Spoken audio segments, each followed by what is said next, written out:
बिस्मिल्लाहिर्रहमानिर्रहीम नहमदहू व नुसल्ली अला मुहम्मद रसूलुल्लाहि करीम। ये प्रॉब्लम डिफरेंशियल इक्वेशन के linear differential equation of the second order chapter से है। Solve the differential equation by removing the first derivative d two y over d x square minus 4x d y over d x plus 4x square minus 3y is equal to e to the power x square. तो ये differential equation है, इसमें हमें removing first derivative यानी हमें normal method से इसको solve करना है। तो सॉल्व करने का जो तरीका है वो हमें नॉर्मल फार्म में से कन्वर्ट करना होगा, उस तरीके से हम लोग सॉल्व करेंगे। इसलिए सबसे पहले तो हम गिवन डिफरेंशियल इक्वेशन को लिख लेते हैं। D two y over d x square minus का 4x d y over d x plus 4x q minus का 3y is equal to e to the power x square. और इस differential equation के हम कंपेयर कर लेंगे standard second order की जो स्टैंडर्ड इक्वेशन होती है p d y over d x plus q y is equal to r. इस डिफरेंशियल इक्वेशन को कंपेयर करेंगे तो हम देखेंगे पी की जो वैल्यू है, आप इसको ना भी लिखें तो कोई बात नहीं, इसको डायरेक्ट हमें पी की वैल्यू यहाँ से सेलेक्ट कर लें। यानी d y over d x का जो कॉफिशेंट है जो कि माइनस के 4x है, और वाई का जो कॉफिशेंट है जो कि 4x स्क्वायर माइनस का 3 है, और राइट हैंड साइड में आर की वैल्यू ई की पावर एक्स स्क्वायर है। तो सबसे पहले तो हमें जो कि मेथड का यूज़ कर रहे हैं कि हमें फर्स्ट डेरिवेटिव को रिमूव करना है। तो इसमें u की जो वैल्यू होती है वो याद कर लीजिए -1/2 पी डी एक्स ये होती है। यहाँ पर p की वैल्यू हमारी -4x है इस क्वेश्चन के लिए, की बार -1/2 p की जगह पर माइनस का 4x कर देंगे, x के रिस्पेक्ट में इंटीग्रेशन करना होगा। -4 इस इंटीग्रेशन के साइन से बाहर आ जाएगा क्योंकि वो कांस्टेंट है, और माइनस माइनस प्लस हो जाएगा, 4 इंटू में आ गया यहाँ पर 1/2 के, और सिर्फ यहाँ पर x बचा हुआ जिसका इंटीग्रेशन करना है हमको। ये u की वैल्यू हमको मिल जाएगी, u अभी आपको मालूम हो जाएगा कहाँ पर यूज़ होगा। ये 4 कैंसिल हो जाएगा 2 से, तो पावर 2 बचेगी, और x का इंटीग्रेशन जो होता है वो हम लोग जानते हैं कि x स्क्वायर बाई 2 होता है। यहाँ x की पावर 1 है, इंटीग्रेशन करेंगे पावर 2 हो जाएगी, अपान में भी 2 आएगा। कोई भी इंटीग्रेशन कांस्टेंट यहाँ पर नहीं ऐड होगा, 2 से 2 कैंसिल कर देंगे। इस तरीके से u की वैल्यू हमको मिल गई है e की पावर एक्स स्क्वायर। इसका हम लोग आगे चल के यूज़ करेंगे।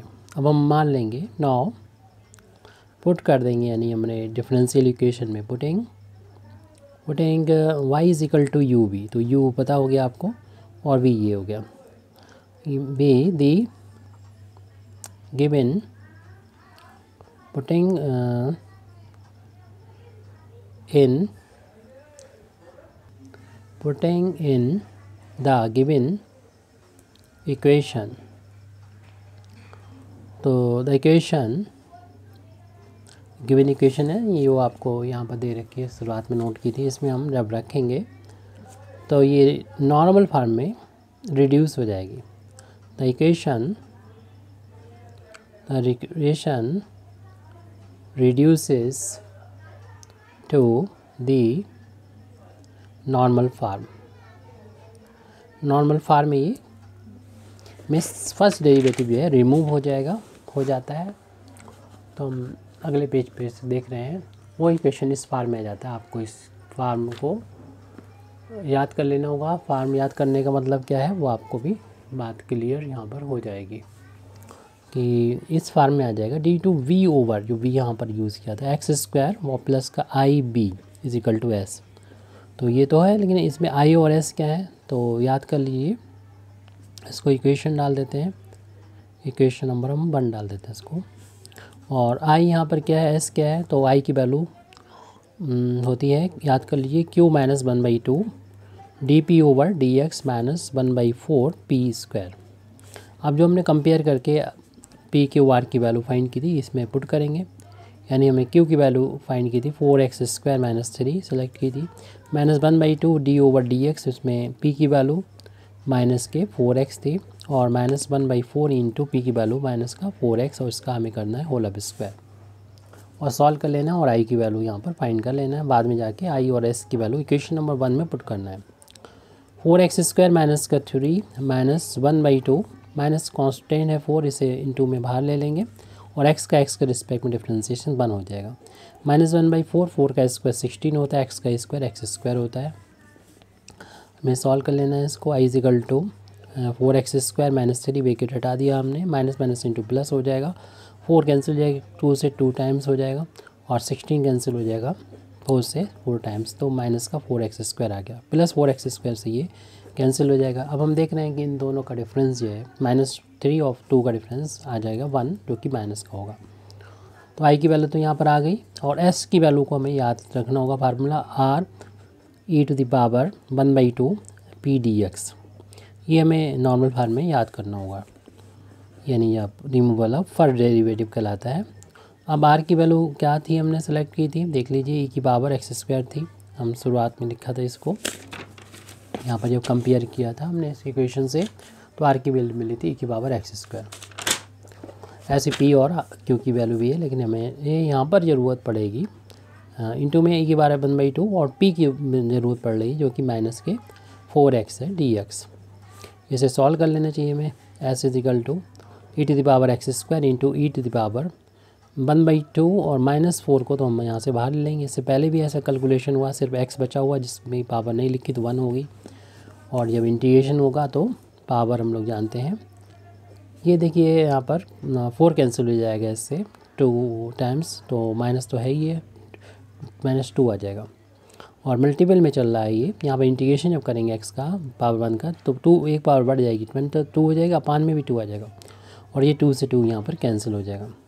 कोई इंटीग्रेशन कांस्टेंट ऐड नहीं करना आपको, लेकिन हम देख रहे हैं यहाँ पर बचा है हमारे माइनस का x² बचा हुआ है। ये दोनों बेस में e है, जब बेस में e है तो हमें इनको एक ही बार लिखना चाहिए और पावर जो होंगी वो ऐड हो जाएंगी, यानी x² और -x² जुड़ जाएंगे। ये प्लस माइनस कैंसिल होकर पावर 0 हो जाएगी और जिसकी पावर 0 होगी वो वैल्यू 1 के इक्वल आ जाएगी। तो इस तरीके से s की वैल्यू 1 आ गई। अब इन दोनों वैल्यू को यानी i और s की वैल्यू को इक्वेशन नंबर 1 में पुट कर देंगे।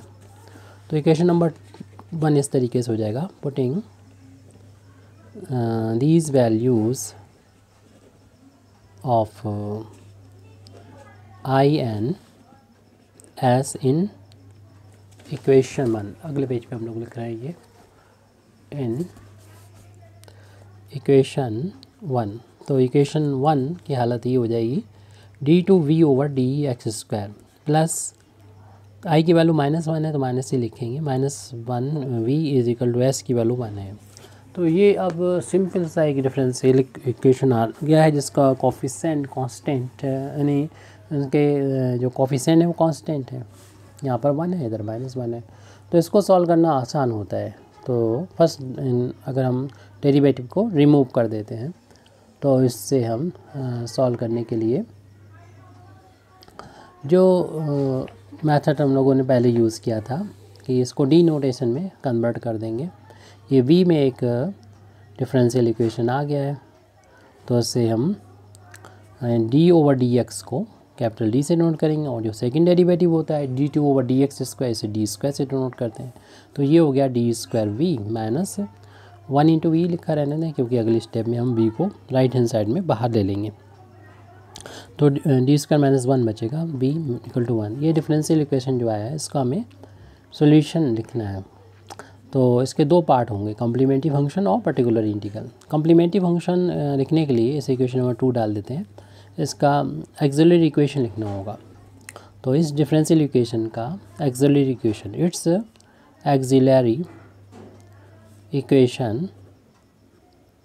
इक्वेशन इस, यहाँ पर भी देखिए लेफ्ट हैंड साइड में v का जो कोफिशिएंट है जो d का फंक्शन है, जहाँ पर भी d नज़र आएगा वहाँ पर आप m कर दीजिए, m² माइनस 1 और इसको 0 के बराबर रख दें।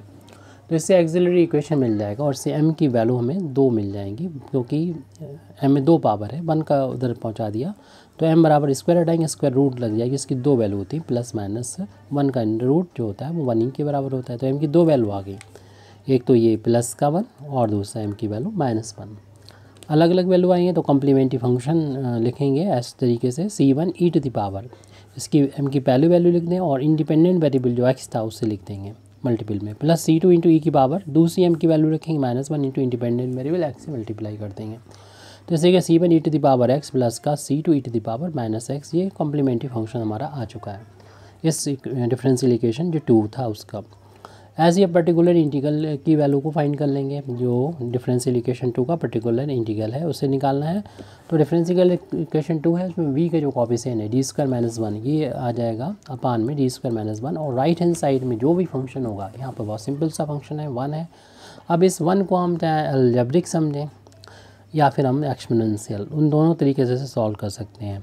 अलजेब्रिक में थोड़ा सा हमें इसको बाइनोमियल थ्योरम का यूज़ करना होगा, लंबा कैलकुलेशन होगा, इसलिए हम इसको एक्सपोनेंशियल फॉर्म में कन्वर्ट कर देते हैं। बस ध्यान रहे कि वो एप्लीकेबल भी होने चाहिए। ई की पावर इसे हम लिख सकते हैं 0 इंटू एक्स, क्योंकि ई की पावर 0 0 होता है और 0 इंटू एक्स कर लेंगे, ये एक्स का फंक्शन मानते हुए, और ई की पावर 0 में लिख देंगे, क्योंकि एप्लीकेबल ऐसे कि आपको एक्स का जो कोफिशिएंट है वो रखना होता है। शॉर्ट कट मेथड है ये, बस रखने पर डिनोमिनेटर 0 नहीं होना चाहिए। तो ये इस पर सॉल्व हो गया। तो ई की पावर यहाँ पर हो गई 0, और 0 की बाद 0 की वैल्यू 1 होती है, तो 0 के स्क्वायर तो 0 होता है, 0 माइनस 1, और ये वैल्यू 1 आ गई, और 1 अपान में भी माइनस 1 बचा, तो 1 अपान माइनस 1 की जो वैल्यू है वो माइनस के 1 के इक्वल आ गई। चाहे आप इसको बाइनोमियल पॉलिनोमियल समझते हुए इसको बाइनोमियल में कन्वर्ट करते हुए, यानी इसको डिनोमिनेटर से न्यूमरेटर में ले जाके बाइनोमियल अप्लाई करते हुए भी कर सकते हैं, लेकिन ये शॉर्टकट मेथड हमने यहाँ पर यूज़ किया। आप भी ऐसा कर सकते हैं, लेकिन ये तब फेल हो जाएगा जब आप एक्स का जो कोफिशिएंट है रखेंगे यहाँ पर, वो डिनोमिनेटर 0 आ जाए। वो हर एक फार्मूले में फेल होता है जब अगर 0 आ जाता है, यहाँ तो नहीं आ रहा, तो हम ये अप्लाई कर सकते हैं। तो पर्टिकुलर इंटीग्रल में मिल गया इक्वेशन नंबर 2 का, और कम्प्लीमेंट्री फंक्शन तो हमने पहले ही यहाँ पर लिख रखा है। तो हम यहाँ पर इक्वेशन नंबर 2 का हम यहाँ पर सॉल्यूशन लिख सकते हैं। इक्वेशन नंबर 2 का सॉल्यूशन क्या होगा?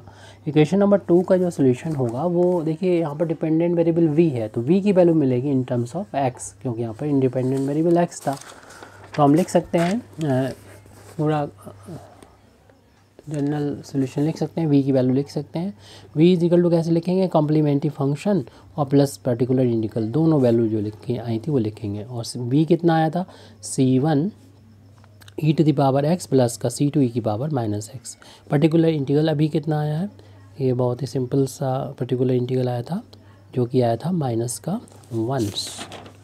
तो इसमें ये प्लस माइनस माइनस हो जाएगा, तो c1 e to the power x plus का c2 ई की पावर माइनस एक्स इंटू माइनस का 1, ये v की वैल्यू आ गई। अब ये तो हमारा इस इक्वेशन नंबर जो हमारा 2 था उसका सोल्यूशन आया है v, लेकिन हमें तो चाहिए था अपना जो गिवन डिफरेंशियल इक्वेशन है इसका सोल्यूशन। और इसका जो सोल्यूशन है हमने मान रखा है क्या है? वो है u इंटू वी है। तो जो कि हमने फर्स्ट जो डेरिवेटिव है से रिमूव करने वाला मेथड यूज़ किया है, यानी नॉर्मल फार्मूला।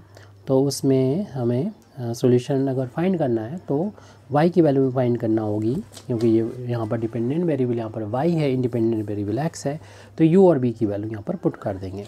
तो हमारा कह सकते हैं कि जो गिवन डिफरेंशियल इक्वेशन है उसका सॉल्यूशन ये हो जाएगा। तो अब लिख देते हैं हम लास्ट में जो अभी चल रहा था उसको, thus the solution of the given